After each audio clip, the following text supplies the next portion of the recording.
Bonjour, chers auditeurs. Mon nom c'est Madame Blé Angeline. Je vous parle depuis Londres. Aujourd'hui, nous allons voir comment le royaume d'Israël a été divisé en deux et pourquoi il a été divisé en deux.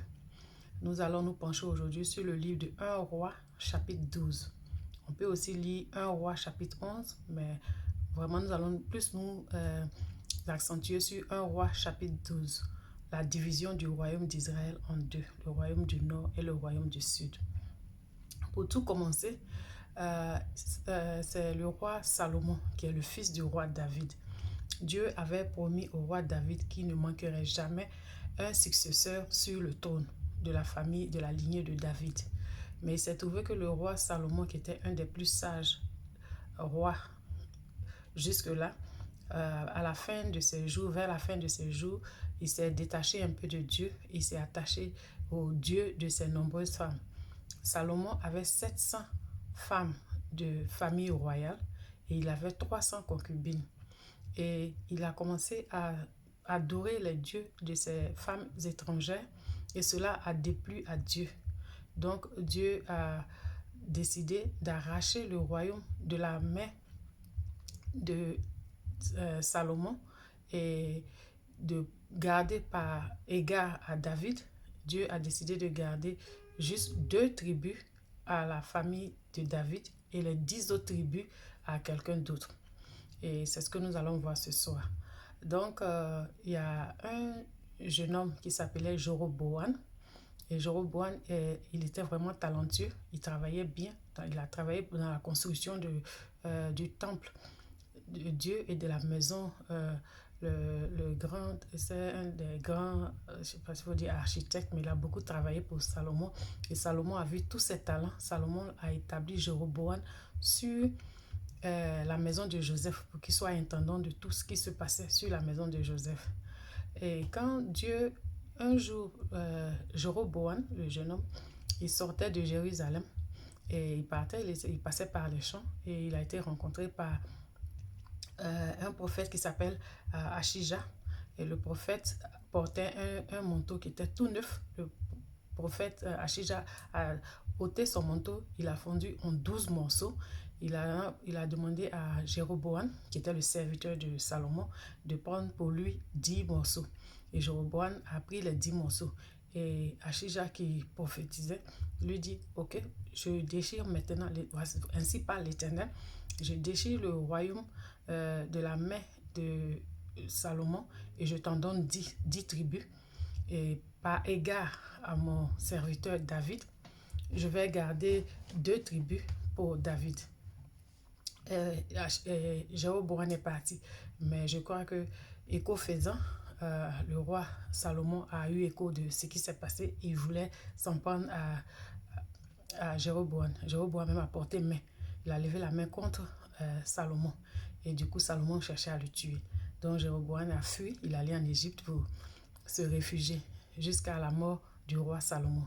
Quand Jéroboam a appris que Salomon était décédé, il est revenu en Israël. Et après la mort de Salomon, il fallait maintenant introniser le fils de Salomon qui s'appelle Roboam. Donc il y a Jéroboam qui est le serviteur de Salomon qui devait succéder selon le plan de Dieu.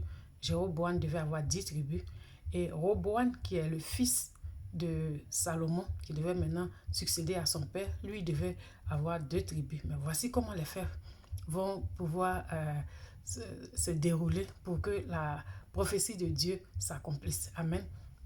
Donc, Roboam, le nouveau roi qu'on vient d'introniser, il reçoit les responsables des différentes tribus, et les anciens et tout ça, et le peuple, les représentants du peuple qui lui disent, qui font leur doléance. Ils disent au nouveau roi Roboam que ton père Salomon vraiment nous a surtaxés et nos corvées étaient très lourdes. Nous voulons que tu réduises nos corvées et que tu diminues les taxes. Comme ça, nous serons tes serviteurs à vie. Et Roboam qui dit au peuple, allez et revenez me voir dans 3 jours. Donc, Roboam, de là, il va voir les anciens, les vieillards, les conseillers de son père. Il n'a pas conseillé, il n'a pas consulté Dieu, mais il allait voir les conseillers de son père, les vieillards, ce n'était pas mal, pour demander leur conseil. Et les vieillards lui disent, effectivement, si tu écoutes le peuple et que tu allèges leurs tâches et tu diminues les taxes, ils vont te servir. Effectivement, et ton royaume sera solidifié. Et Roboam va demander à ses amis qui avaient à peu près 40 ans, c'est les jeunes gens avec qui il a grandi, il va leur demander conseil aussi, que voici ce que le peuple veut. Il veut que j'allège leurs tâches et que je réduise les taxes. Et les jeunes gens lui disent, non, non, non, non, non. Va et réponds-leur. Dis-leur que tu vas augmenter les taxes et tu vas encore rendre leur charge difficile. Le travail, tu vas le rendre encore plus dur. Donc, Roboam n'a pas écouté le conseil des vieillards. Il retourne vers le peuple 3 jours après. Nous savons tous déjà que le livre de Proverbes a été écrit par le roi Salomon et il était vraiment sage. Si Roboam écoutait son père et s'il suivait les traces de son père, s'il lisait les articles que son père avait écrits, il aurait pu comprendre qu'il fallait user de sagesse et de douceur envers le peuple parce que Salomon a rédigé beaucoup de choses par rapport au leadership et tout ça, mais il n'a pas écouté. Donc, il a reçu le peuple le 3e jour et il leur dit, mon père, mon père vous a fait, il a été dur avec vous, mais je serai, en un mot, je serai encore plus dur que mon père. Il a dit, mon père vous a chicoté avec des cordes, mais moi je vais vous chicoter avec des scorpions. Et mon petit doigt, il est plus lourd plus fort que les reins de mon père. Pour dire que mon père, il s'est même amusé avec vous. Ce que vous trouvez qui est dur, moi je vais rendre votre vie encore plus difficile. Et donc le peuple s'est dit, quelle est notre part d'héritage avec le fils d'Isaïe, avec David, que David même s'occupe de sa propre maison. Parce que c'est les taxes de toutes ces tribus qu'on prenait pour entretenir la vie luxueuse du roi. Donc maintenant, si les 10 tribus décident de ne plus participer aux impôts, de ne plus contribuer aux impôts, du coup, la vie du roi ne sera pas facile. Donc, ils se sont retirés. Et ils se sont fâchés, ils ont dit que, bon, eux, ils ne sont plus sous la royauté de Roboam, fils de Salomon. Donc, ils ont cherché un représentant, ils sont allés, parce que tout le monde avait déjà appris la rumeur par rapport à Jéroboam, le serviteur de Salomon. Donc, ils sont allés faire chercher Jéroboam pour l'établir chef sur eux. Et quand le roi a demandé à Doram, qui est le chef des impôts, d'aller prendre les impôts sur les citoyens, on l'a lapidé à mort. Donc Adoram est mort, lapidé. C'était le chef des impôts.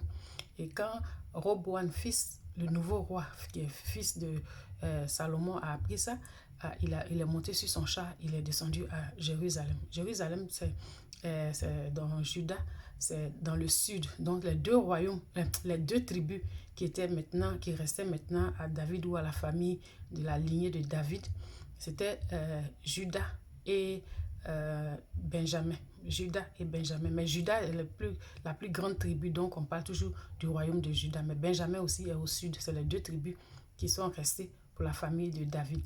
Et maintenant, les autres tribus, les 10 autres tribus, on a la tribu de Asher, on a la tribu de Gad, on a la tribu de Issachar, on a la tribu de Manassé, on a la tribu de Naphtali, on a la tribu de Ruben, la tribu de Siméon, la tribu de Zébulon, Lévi et Ephraïm. Eux tous, ils sont au nord.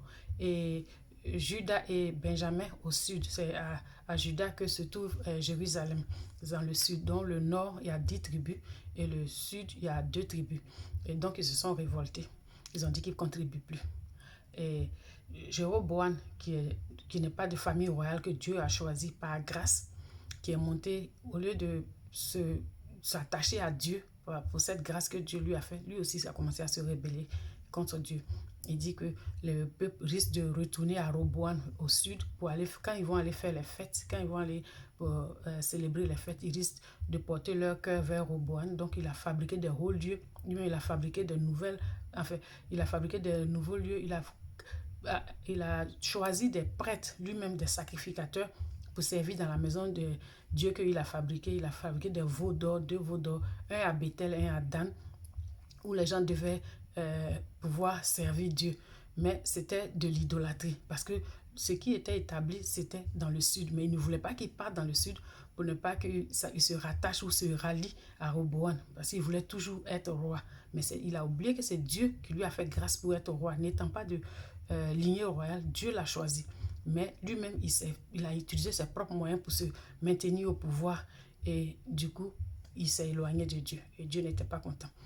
Roboam aussi, qui est le fils de Salomon, au vu de tout ça, au lieu de se repentir, demander pardon à Dieu pour que Dieu rétablisse les choses, lui aussi, il a commencé à faire les mêmes choses, à faire aussi les idoles, s'attacher à d'autres dieux et tout ça, et Dieu n'était vraiment pas content. Et la suite nous dit, on va voir dans d'autres épisodes, dans d'autres vidéos, comment les choses se sont passées, parce que Roboam n'était pas fidèle à Dieu, Jéroboam non plus n'était pas fidèle à Dieu.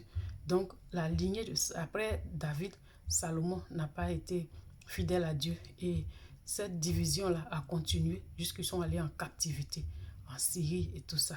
Donc, dans d'autres vidéos, nous allons expliquer un peu pourquoi les choses se sont passées comme ça et quelles sont les conséquences quand on s'éloigne de Dieu, qu'on ne met pas Dieu en première place, qu'on met des idoles, qu'on met d'autres choses devant nous qui remplacent la place, qui prennent la place de Dieu, comme l'argent, la cupidité, l'amour de l'argent, des choses qui nous préoccupent plus que la présence de Dieu. Comment cela peut nous entraîner loin de Dieu et les conséquences. Dans d'autres vidéos, nous allons être un peu plus précis et expliquer un peu la nouvelle vie du royaume divisé en deux et les conséquences avec notre ère actuelle. Que le Seigneur vous bénisse. Le royaume d'Israël divisé en deux. Gloire soit rendue à Dieu. Que le Seigneur bénisse sa parole. C'est Madame Blé Angeline depuis Londres. Soyez tous bénis. Amen.